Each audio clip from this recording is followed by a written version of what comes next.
Camille Jerónimo. So I'm getting used to my name in Spanish pronunciation when I start presentations like this. So I am a social worker, also a popular educator, and by the turns of life and how things unfolded, I ended up as a PhD student in the lifelong learning and adult education program. So by a show of hands, have you ever played a board game? Yes.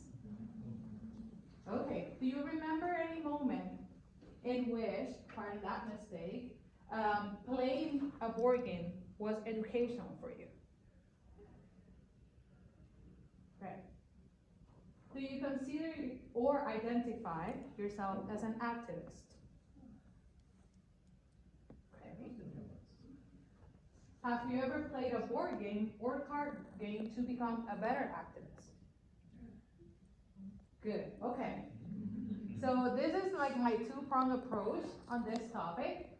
First, I'm worried about it or concerned about it as an educator with a focus on what's the content, ideological and values delivered by board games that are used or custom designed in the context of grassroots organizing or activism. Right now, I am exploring the rhetorics of these board games. How are they portraying activism or ways to win causes? What ideological framework is at play? How are these frameworks being interpreted / contested in gameplay? And also exploring the mechanics behind these board games, the rules, the ways in which they are designed, and how is that fostering any meaning-making process. Then on the other hand, as a board game designer, I've been like doing this type of critical dialogic games since 2010. And I am curious, like I came to this research with a genuine curiosity on, is it working effectively?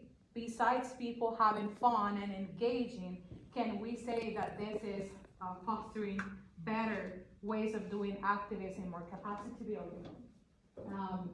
How can the use of these board games challenge top-down pedagogies that we're used to implement even in grassroots organizing scenarios for lack of other tools or frameworks from which to engage either in educational outreach activities or within capacity building inside movements.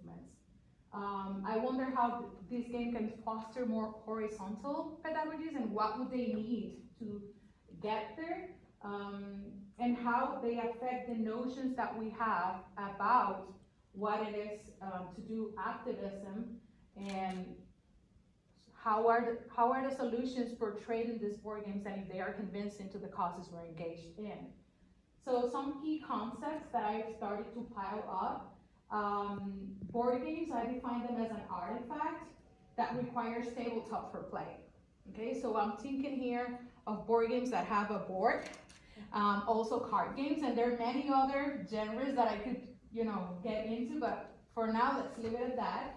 And they are carefully crafted also learning experiences. So I'm paying attention not necessarily to the game itself, but for the type of experience they produce or allow players to engage in. And they provide experiences for learners to become active builders of knowledge with their own drives and goals depending on how they use them. And this is especially true for custom designed board games and specific causes. So I distinguish between the use of board games and custom design because the use of board games can refer to commercial off-the-shelf games. They could also be, in video, electronic, or computer format. It's mostly what this term is used to, but it also applies to board games. And the characteristic is that they have a clear goal for the gamer and a flow of the experience of what playing that game would be like. So there are specific titles that are being used in grassroots organizing. And here are some of them: Rise Up, Strive. You cannot see. I played this one, but I don't see it. Space Cats is how to fight fascism. It's quite fun. And then Beautiful Trouble, which is sort of an organization of tactics, principles, and case studies that you engage to while playing the game. But what does it have to do with popular education is the question here. So combining the lens of an educator and also as a designer, I see board game designing as the act of deciding what a game should be. It's not about thinking of a storyline and kind of provide content to people, but find ways in which the board game experience enact the themes and the issues we want to discuss and engage in further. And I've been part of a collective organization since 2017, Pueblo Crítico. And in Puerto Rico, we focus on, our clients are mostly social organizations, nonprofits or political organizations, community co-ops, that they're trying to figure out ways of doing better activism, and board gaming has been appealing to them. So that has been good for us, but also have posed these questions.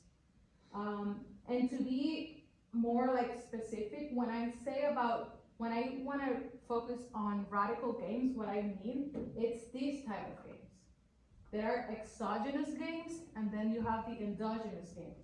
Now, if we establish a parallelism between education, like top-down versus horizontal, and then we take that to game studies, we have that in exogenous games, there is a notion of what a learner is, an empty receptacle, which reminds us of Freirean pedagogies and seeing minds as empty vessels, and what knowledge is, which is like discrete facts, how instruction happens, which is through transmission. So we see a lot of games, board games, that are being used, not necessarily in the context of activism, but people that have attempted to gamify something, right? They have the facts, they have the knowledge they want to produce, so they come up with games that help people learn whatever the subject or matter is. But with endogenous game, the notion of learner, knowledge, type of instruction, and how it happens, it's different from that. It's more of a bottom-up approach that depends on the experiences and tools learners have to kind of bring to the surface or table tools to solve problems. And I look at radical games in this type of category, though I have to say not all of the commercial off-the-shelf games that you can buy that are activism oriented part from this narrative, and that can be problematic as well. So within the first steps, I decided to place myself in the context of understanding the last 2 decades as a big boom or era for social movements. I use the term popular movements more in Spanish. There is a distinction between who is organizing and for what purpose between these two notions. But for the sake of the first literature review, I use social movements. We see different movements such as climate justice in Puerto Rico, but also here in the US, Black Lives Matter, Women's March, that are attempting to change how we think about life, how do we relate to each other, and how we move towards social justice through organizing. So I argue, and the literature supports, that these movements are effervescent learning sites, right? They use techniques, they use methodology, they have their own pedagogies and ways of organizing that make them attractive to study them as learning sites. And by focusing on board games, I'm paying closer attention to the tools and techniques they use to articulate their educational approach and pedagogies. And there has been a connection between cause and play, where board games are being considered legitimate ways of doing activism. So the first steps within the literature review was to explore the use of board games in social movements. I use these keywords: game-based learning, gamified movement politics, the gamified activism, because it's not what I was looking for, but it was the terms under which I could find what I wanted to look closer.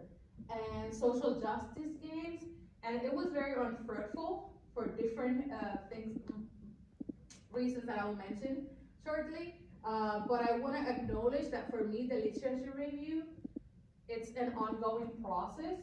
So with our librarian, Liza Cahoy, I am exploring other terms to go in deeper with this search. And social change has been one of them.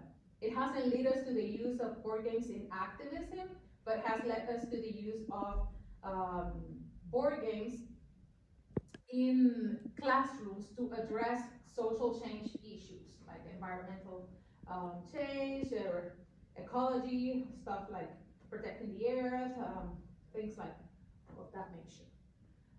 So the first findings, pardon that mistake, is that in academic literature has not caught up to this learning phenomenon, as in board games being used within social movements, or board game genre in specific. And I didn't find empirical research or theoretical that would connect board games with popular education in social movements specifically. So there is research and of both kinds connecting board games with social change, but not necessarily in the context of popular education practices so far. So what I built with that gap was this Venn diagram of where the major fields of study areas of study would overlap. And I kind of focused on education. I come from adult education, but I'm open to K to 12 or even like other sorts of education in which these games would be used. Gaming studies and media and design, and then the areas in which they cross. That I found articles relating board game use and change in separate areas and also in the areas where they connected. And I kind of placed the topic in the middle because it would feed from all these three areas of study.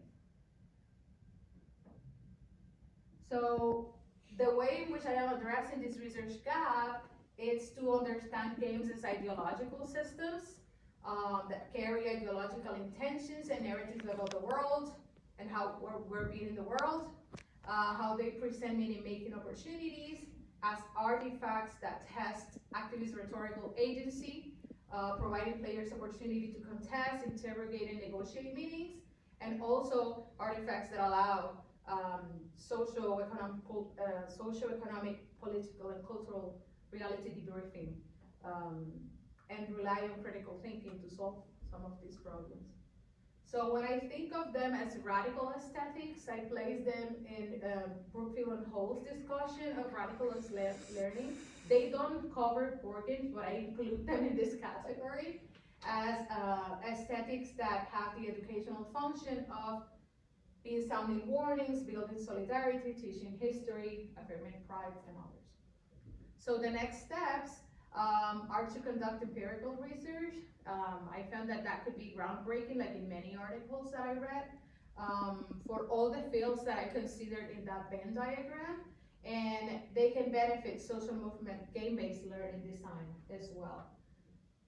So those are some of the references, and I wanted to add that I've been working with Eliza Cahoy. Penn State Libraries has a board game collection. In case you didn't know, you can check out games and play them. So what we're doing is using this research and the help she's providing to add to that collection these type of games so that they are available for us to play and have fun, but also to learn about ways of engaging in activism from them. Thank you.